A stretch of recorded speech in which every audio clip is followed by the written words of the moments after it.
a subject I really have just heard of. I don't know why. I just heard about the law of attention. I haven't heard of this yet. I may be way late to the game. I don't know where this came from, but I heard it yesterday, I think. And the law of attention is a principle that by consciously directing your focus and thought toward a particular outcome or idea, you influence your reality and increase the likelihood of that outcome manifesting. So I thought that was really interesting. Where are you directing your focus and your thought? This is what I pretty much talk about every day, just in different terms sometimes. So anyway, my name is Samantha. I'm a therapist. This is video 88 of 365. I'm doing a video every day for a year to get over my fear of public speaking and social anxiety. And so far, it has been really working out very well. I appreciate all of you that are with me during this experience because it's been an experience, 88 videos. I can't believe it. And you might hear the cicadas singing to us tonight a little bit throughout the video. It's kind of dusk and it's beautiful out here. And so I hope you all had a wonderful day. You're having a wonderful evening, and let's kind of settle in and discuss the law of attention. Or we can call it the law of whatever works for you, which I like to call every law. There's lots of spiritual laws, but it really boils down to, what do you think and believe about yourself? What do you think and believe about your life and people in it? What do you think and feel about, your self-concept? Like, how do you see yourself? Who are you being every day? How do you think? How do you act? How do you speak? How do you walk? How do you talk? All of that.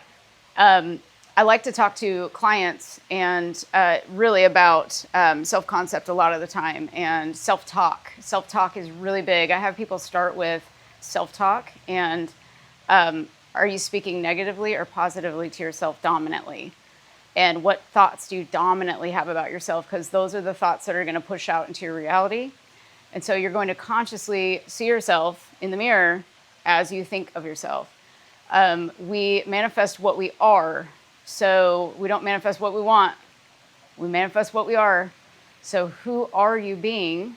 That's one question to ask yourself throughout your day. Who am I being right now? Am I in scarcity mode or am I in abundance mode? Am I happy? Or am I focused on, the thing that I don't have? Because whatever you're focused on is what will begin to form in your life. And so if you're focused on something not being there, that's why you keep getting it not being there. It's like, it's still not there, it's still not there, it's still not there. The universe is like, yep, we're going to give you everything you want because you always get what you want. So here you go, here's more lack. So I think it's a fine art to direct our thoughts. Because when your mirror, your 3D reality is showing you the opposite of what you're wanting, and you just can't seem to just get out of that, to think about what you want. You got to trick it. You got to train it, just like you're training a muscle. It's really all that it is. It's very simple, but yet we make it really, really hard because we're so addicted to the old way of thinking. So if you just tell yourself, I'm addicted to this old way of thinking. I'm addicted to the old self. And I'm having trouble expanding to this new self. I'm just addicted over here. And if you look at it like you're on a drug, you're literally addicted to this feeling that you've always felt. This is who I've always been. This is how I've always felt. This is how I've always thought. This is what I've always believed. If you're thinking the same thoughts and believing the same things, you're going to act the same way. You're going to get the same circumstances. That is just a fact right there. But if you change through thought alone, Joe Dispenza has proved this, that through thought alone, we can change anything. Just use your mind, direct it towards what you want, and focus with intention, deliberately. Because you're imagining all day long. Remember, your mind is imagining something all day long. If you will train it, I like to do 10 minutes. So fun to just sit there and think of something for a while that is totally just something that you want or something that is outlandish. That's what I normally do. I think of something really outlandish and I get in the feeling of having it. Feeling is a secret, as Neville says. You got to feel it. Once you feel it, the juices start flowing. It starts coming to you. And what I really enjoy is getting into the mental state of just feeling good anyway without having something. Because then when you get it, it just feels like icing on the cake. It's not the cake. You are the cake. And that's what I like to teach people is to be happy anyway. Like, be happy with your internal world. So we are not relying on the external world for any sort of validation, any sort of feeling, nothing, because then we're not attached to an outcome whatsoever.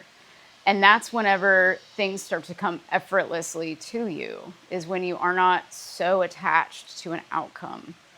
And visualization actually kind of builds the muscle of the mind. It creates neuroplasticity, which is, the ability to change the brain structure through thoughts. And so when you're firing and wiring new neurons together, it creates a neural pathway in the brain. And then we create new synapses and all the technical terms. But we're actually creating these neural pathways through visualizing and imagining.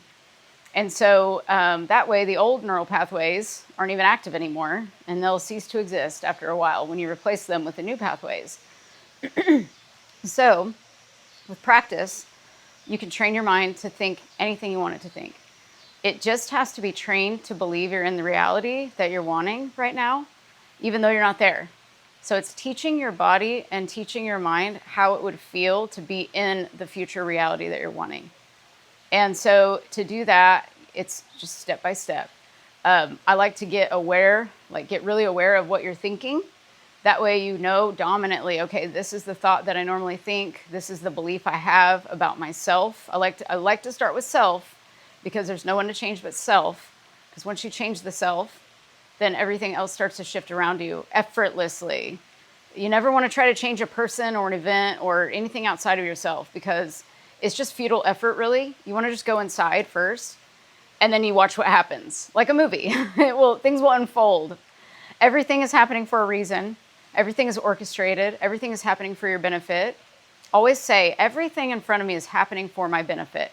So if that is true, then what must this mean? What you're seeing, what must that mean about what you're thinking about yourself and believing about yourself? There's something there. There's a gem. You can pull it right out, and there's your little lesson. And because if you don't, those same lessons will show up in different people, in different places, but it's all the same energy, because you take yourself with you wherever you go. You can never run from yourself for very long. You can try, but you take yourself with you wherever you go. So it's best to just bloom where you're planted. Just stay there and bloom, and then figure out if you need to be repotted, replanted somewhere else, you can do that. But bloom where you're planted first. Water your grass, water your seeds, water your garden, and see what happens. And your reality will shift to conform to what you're believing and thinking inside. It will conform. People will conform. Your reality will conform to whatever you're wanting. It will start to shift in unimaginable ways. So to imagine something, it's just to get you in the state of having it already. So during your day, just practice having it, whatever it is you want. Just act like you already have it. And then you're teaching your brain and body right then to get used to that unfamiliar future. And it starts to get more familiar once you practice it over and over. Because the reality you're in now is familiar. So your brain and body are like, oh yeah, we know this. We've been here forever, we know this. But if you teach it to get to a unfamiliar future, then that starts to become familiar after a while when you start practicing it over and over. So act like you already have it, and you've given it to yourself. Literally, you've already given it to yourself within. So it can't help but show up without. So practice it, have fun with it, and I'll let you guys go. I'm going to do a shorter one tonight because it's getting dark, I can tell. So I will be back tomorrow. Thank you so much for watching, and please like, share, subscribe with subscribe, share with somebody who might need this. I'm not editing this out. You guys have a wonderful evening, and I appreciate you so much, and I'll be back tomorrow. Thanks so much.